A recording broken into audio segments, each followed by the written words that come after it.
दोस्तों 1978 में मेनका गांधी केस आया, उसके पहले तक आप जब कॉन्स्टिट्यूशनल हिस्ट्री की इंटरप्रिटेशन देखेंगे तो आपको लगेगा हर आर्टिकल को इंडिविजुअली इंटरप्रेट किया जाता था, हर आर्टिकल को म्यूचुअली एक्सक्लूसिव समझा जाता था। तो ये कहानी स्टार्ट हुई थी ए.के. गोपालन के केस से, जो एक प्रिवेंटिव डिटेंशन केस था। हम आज बात करने जा रहे हैं पुट्टासामी केस की, और ये रिसेंट करंट केस में आता है। और इस केस को हम समझेंगे कि कॉन्स्टिट्यूशनल हिस्ट्री में जो इंटरप्रिटेशन कॉन्स्टिट्यूशन की रही है, तो लॉस को किस तरह से इंटरप्रेट किया जाता था। 1978 तक, मेनका गांधी केस तक, लिटरल इंटरप्रिटेशन होती थी। लिटरल इंटरप्रिटेशन जब मैं कहता हूँ, उसका मतलब ये होता है कि जो एक्सपेंशन ऑफ इंटरप्रिटेशन है, किसी भी आर्टिकल को इंटरप्रेट करने का तरीका जो है, जो एक ब्रॉड होराइजन से होता है आजकल, वो 1978 तक नहीं होता था।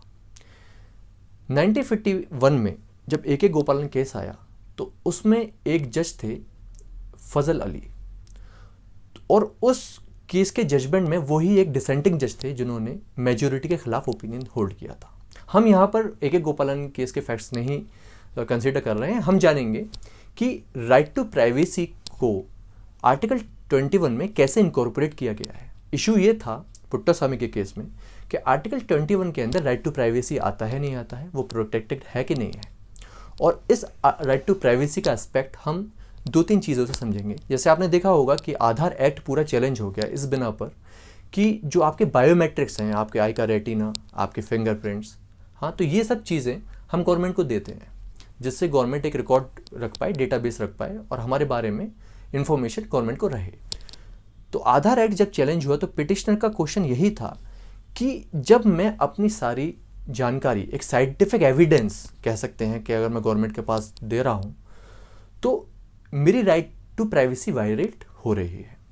अब राइट टू प्राइवेसी है क्या, थोड़ा सा और तह में जाते हैं और समझते हैं। आप ये देखिए कि आर्टिकल 377 जो इंटरप्रिटेशन की कोर्ट ने टाइम पे करंट केसेस में, उस आर्टिकल 377 में ये बात होती है कि भाई होमोसेक्सुअलिटी है, एक नेचर का कानून है कि दो लोग सेम जेंडर के आपस में लाइक कर रहे हैं, तो उसमें कोई दिक्कत नहीं होनी चाहिए। वो उस कैटेगरी के लोग ऐसा समझते हैं, और उनकी पिटीशन भी यही थी कोर्ट में कि राइट टू प्राइवेसी है, भाई हमारी बॉडी ऑटोनॉमी है, हमारी लाइफ, हमारी बॉडी को डिसाइड करने का अधिकार हमारे पास है। हम किससे कैसे लाइफ बिताएंगे, किस तरह से बिताएंगे, वो अधिकार हमारे पास है। और जब तक हम अपने अधिकार का, अपनी बॉडीली ऑटोनॉमी को डिसाइड करने का अधिकार रख रहे हैं, और हम किसी थर्ड पर्सन की प्राइवेट लाइफ में इंटरफेयर नहीं कर रहे हैं, तब तक हमारा ये राइट जस्टिफाइड है। We have the right to privacy, whether it comes to giving of biometrics, और whether it comes to protecting our privacy considering the homosexuality. तो ये देखिए आप कि पुट्टासामी के केस में इन सारे सिनेरियोस को कंसीडर किया गया। आधार एक्ट, बायोमेट्रिक्स, और एमपी शर्मा और खड़क सिंह का केस साइट किया गया। थोड़ा समझ लेते हैं पहले हुआ क्या था। जब राइट टू प्राइवेसी की बात, ऐसा नहीं है अभी 2017 में ही पुट्टासामी जजमेंट के टाइम पे ही उठी थी, ये बात चल रही थी 1954 से। 1954 में जब एमपी शर्मा का केस आया तो उसके थोड़े से फैक्ट्स जान लेते क्या थे, जिससे हम बेटर डिस्कवर कर पाएँ कि इशू था क्या। एमपी शर्मा के केस में कुछ कंपनीज ने एक फ्रॉड ये किया कि जो शेयर होल्डर्स थे कंपनी के, तो शेयर होल्डर से कुछ कॉन्फिडेंशियल इंफॉर्मेशन उस कंपनी ने छिपाई। और जब ये शिकायत वहाँ के डिस्ट्रिक्ट मजिस्ट्रेट को की गई, तो डिस्ट्रिक्ट मजिस्ट्रेट ने सर्च वारंट इशू किए।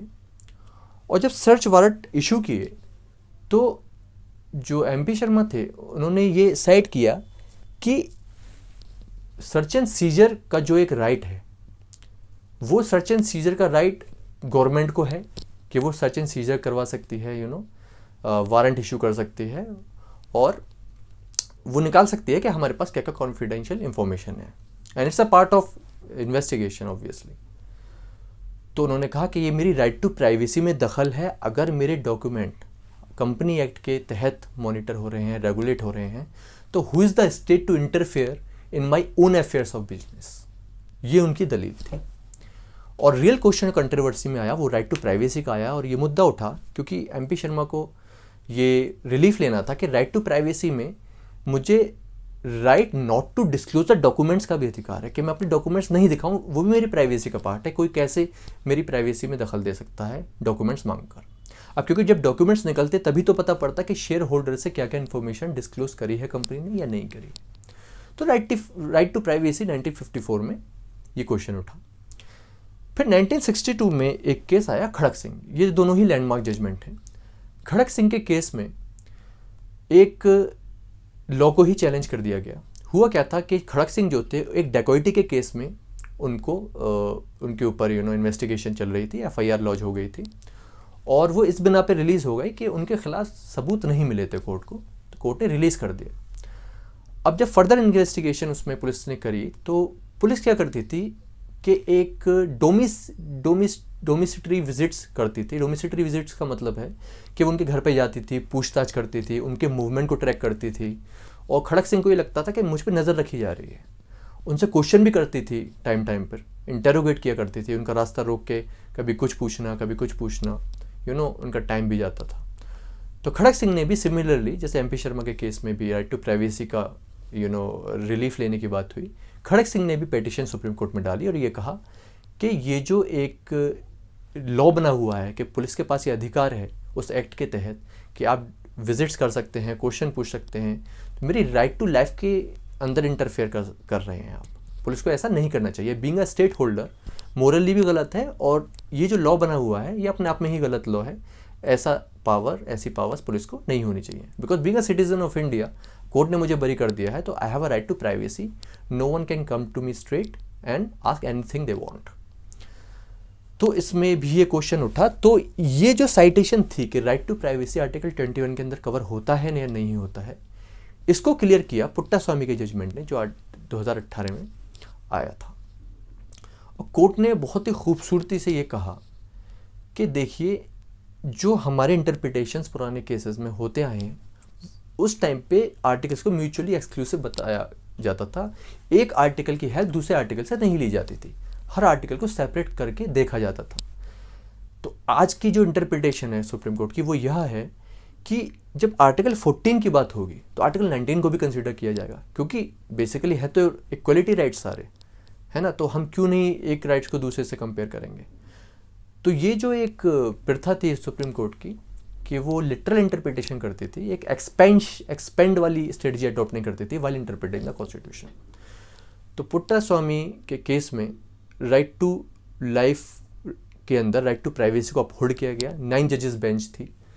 9 जजेस बेंच ने यूनानिमसली इसको डिसाइड किया और कहा कि जो राइट टू लाइफ है वो एक बहुत नैरो इंटरप्रेट नहीं किया गया है, इसको बहुत वाइडली इंटरप्रेट किया गया है, और आर्टिकल 21 के अंदर सारी चीज़ें ही निहित हैं। Whether it comes to taking fresh air, whether it comes to taking good food, जो बेसिक राइट्स हैं ह्यूमन के, whether it comes to you want the clean roads to walk on, which is of course the fundamental right in article 19। तो ये सारे rights जो थे वो article 21 में कवर होने ही चाहिए। एक एक्सपेंड इंटरप्रिटेशन सुप्रीम कोर्ट ने की। और जब आधार एक्ट की बात करें तो उसमें कुछ ऐसे क्लॉजेस थे, वो काफ़ी टेक्निकल हैं।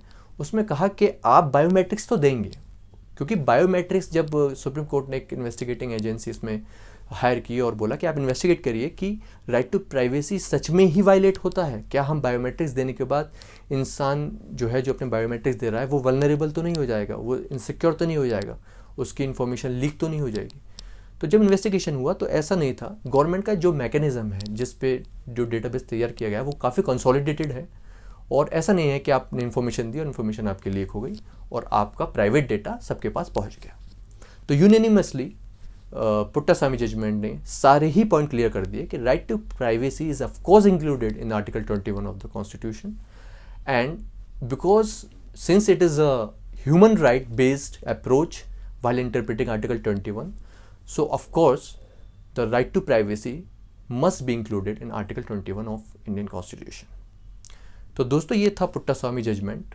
इससे हमने क्लियरिटी ये ली कि पहले का जो सुप्रीम कोर्ट था, जो स्ट्रेटजी अडॉप्ट करता था इंटरप्रेट करते में कॉन्स्टिट्यूशन को, और अब का जो सुप्रीम कोर्ट है वो कह सकते हैं कि थोड़ा लिबरल है, और हम ये एक्सक्यूज़ नहीं दे सकते कि पहले सुप्रीम कोर्ट ख़राब जजमेंट देता है, ऐसा कुछ नहीं है।